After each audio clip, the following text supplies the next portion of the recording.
আচ্ছা পাও খাইতে মাই না, আচ্ছা পাও দিতে মাইছি কথা বুঝুন না। মিজান বেলে মিষ্টি নিয়ে আসছে। কয় কেজি? এখানে 1 কেজি 1 কেজি 1 কেজি মিজান বেলে মিষ্টি রয়েছে। দই মিজান বেলে দিয়ে গাইস, এটা আমার জীবনে দেখে সবথেকে সেরা যে 1 কেজি মিজান বেলে মিষ্টি আনছি। আরো এই এটা কোন থেকে আনছি? এটা হলো বর্ণফুল বর্ণফুল বাংলাদেশের 1 নাম্বার কথা বুঝুন।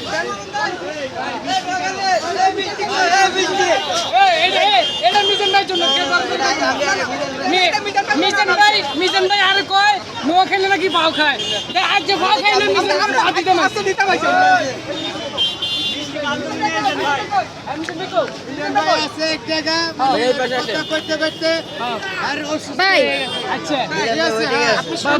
চিল্লি হইচই করে দরকার নাই, কথাটা বুঝছেন? মিষ্টি আনছি মিজান ভাই মিষ্টি খাবে কেনা? মিজান ভাই আছে, মিজান ভাই মিষ্টি আছে, মিজান ভাই দিও হাতে 1 ঘন্টা 2 ঘন্টা পরে দিও হাতে। এটা কি মাথার মধ্যে লয়ে আনবো? মাতালে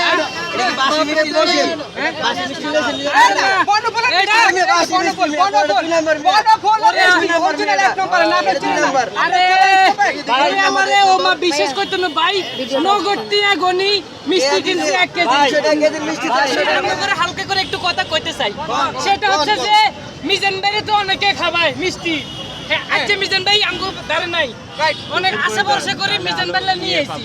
তবে অত্যন্ত দুঃখের সহিত জানানো যাচ্ছে যে মিজান ভাই অসুস্থ, বাড়ির স্যালান দিতেছে। তো কি এর করুম, এটা মিষ্টির লোককে সামলাতে পারে না, মিষ্টির লোককে সামলাতে পারে না। জনগণ আছে, আমার ভাই ব্রাদার বড় সিনিয়র জুনিয়র অনেকে আছে, আমার কাকা ভাই আপনারা জানেন। তো আমরা আপনাকে উদ্দেশ্যে আরেকখান কথা কইতে চাই, মিষ্টি বেশি না কয়টা ভাই? মিষ্টি হয়েছে 25 পিস, মানুষ হয়েছে 100টা। সবাই পাইবো না, এমনি দিতে হইবে। যদি একটা আমার বলতেন ভাই,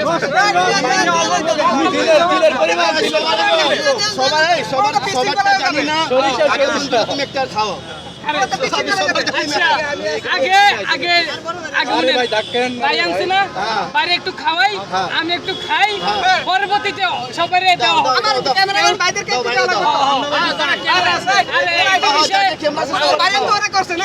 খাই। আচ্ছা লালটা খাবেন না কালাটা খাবেন? আমি কই ভাই, এখানে ক্যামেরা আছে। আমি বলতেছি ভাই, এর ক্যামেরা আছে, কেউ মানিজ্য হারাইয়েন না, কারণ এটা মিষ্টি ভাই 100-150 টাকা।